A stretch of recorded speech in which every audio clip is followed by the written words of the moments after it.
This is a story you'll definitely want to hear to the very end. Anne Gable had always been background noise. A pleasant noise, like the scent of apple pie. A soothing one, like a cup of chamomile tea. A familiar one, like the worn-out rug in a living room. All her life, she had belonged to someone else. First as a daughter, then a wife, then a mother. When her children, Max and Irene, grew up, she became simply Mom, a function who came over to babysit the grandkids, delivered homemade preserves, and was always happy to see them, even when they only dropped in for 15 minutes between appointments. That Sunday, they were sitting in her kitchen. Max, a respectable 45-year-old with a receding hairline and a Bluetooth earpiece permanently affixed to his ear, was methodically stirring sugar into his tea. Irene, 2 years younger, fit and energetic, with a precise haircut and the gaze of a project manager, was already calculating how much time she had left before her yoga class. Anne bustled between them, offering a small dish of jam, refilling the teapot. She was happy. Having her children together was almost a holiday. "Mom, sit down already," Irene said, without looking at her. "It's not like we're strangers." Anne obediently perched on the edge of a stool, and in that moment she ceased to be visible to them. They began speaking through her, around her, as if she were not a person, but a piece of the decor, a transparent base on the table. "About the cottage, Max, I really think we need to make a decision. Summer is coming. My kids need the fresh air, and your teenagers never go there anyway. It would be more convenient for me." "Convenient?" grunted Max. "Irene, have you seen what the land is worth out there now? We sell it, split it, 50-50. It's only fair. You can buy yourself something closer to the city if you're that desperate." "Sell it?" Irene drew out the words. "And who's going to deal with that old wreck? It needs a complete overhaul. The wiring, the roof needs patching. That's an investment. I propose this. I manage the repairs, I invest my own money, and that gets factored in when we divide the assets." They were talking about her cottage, her little plot of land where every apple tree had been planted by her and her late husband, where the old shed still smelled faintly of his pipe tobacco. They spoke of it as if she were already dead, and all that remained was for them to conduct an inventory of her modest estate.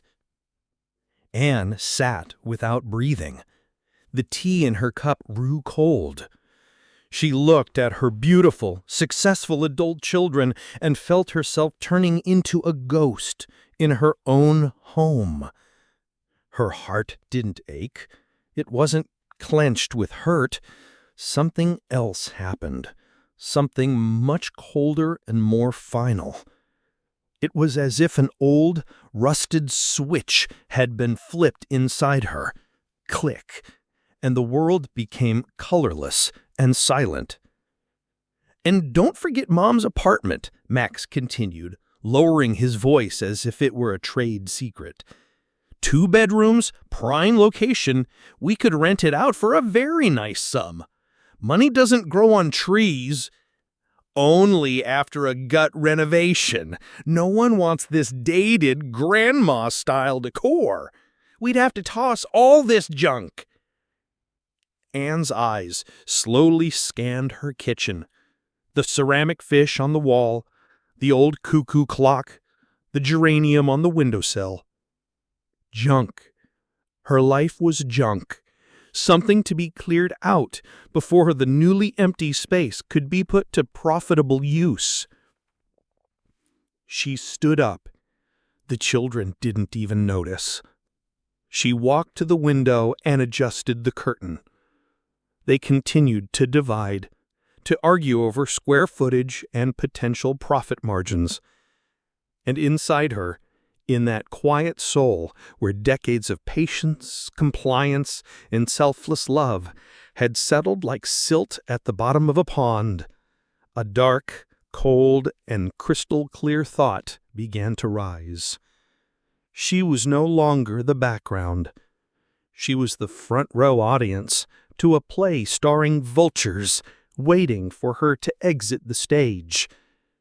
And she decided that this performance needed a new, completely unexpected ending. That evening, after the children had pecked her on the cheek and left for their important lives, Anne Gable took an old savings passbook and the deed to the cottage from her dresser drawer.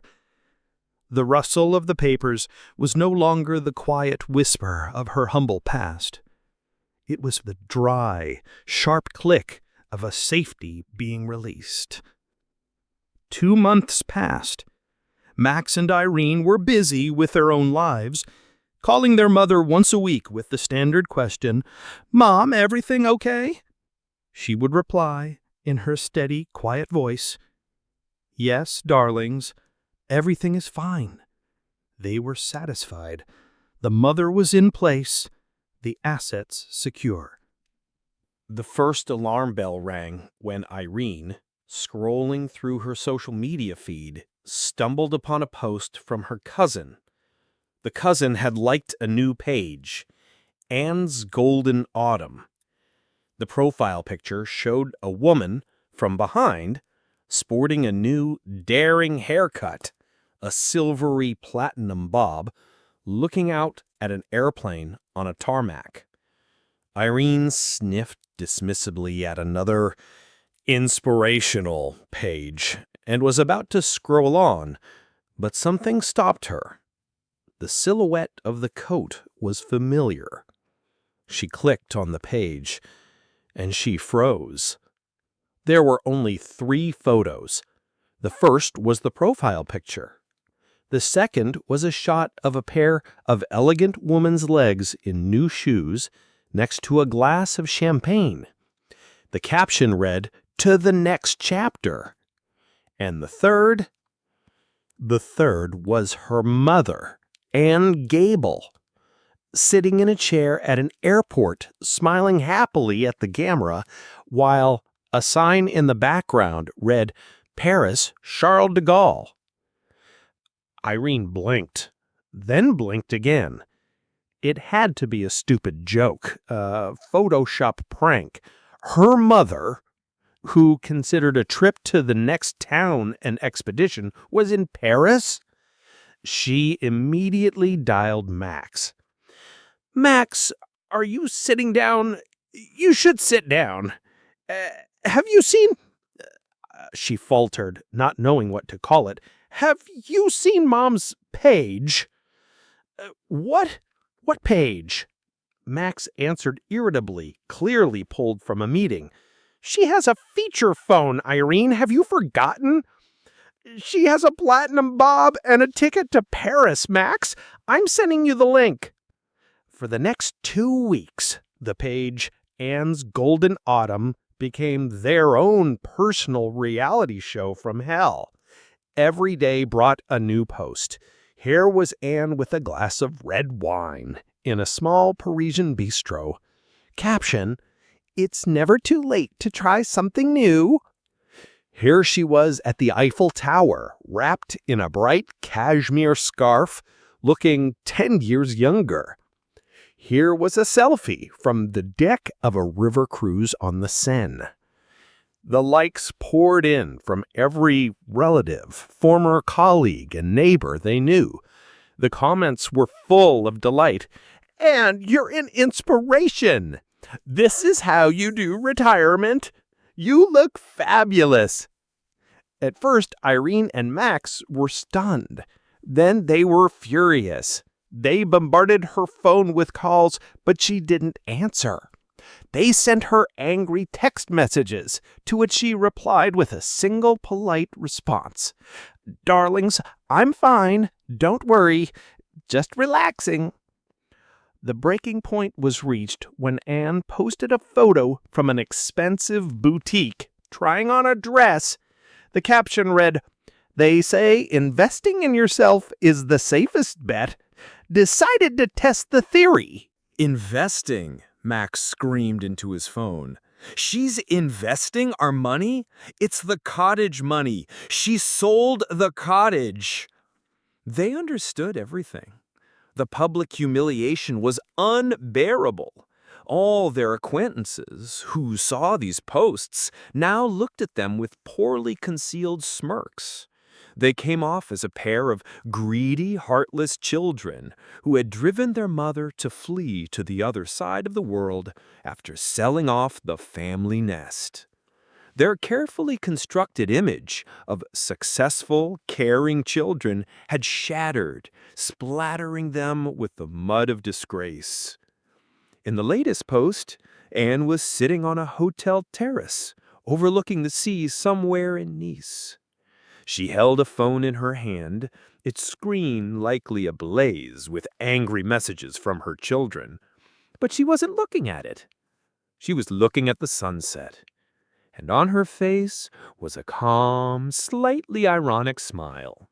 The smile of a woman who had just sold her old and cluttered house and discovered that in return, she had gained the entire world. She silenced her notifications and took a sip of wine. Her golden autumn was ahead of her, a real one. If you enjoyed this story, subscribe to the channel, and you'll hear even more captivating tales.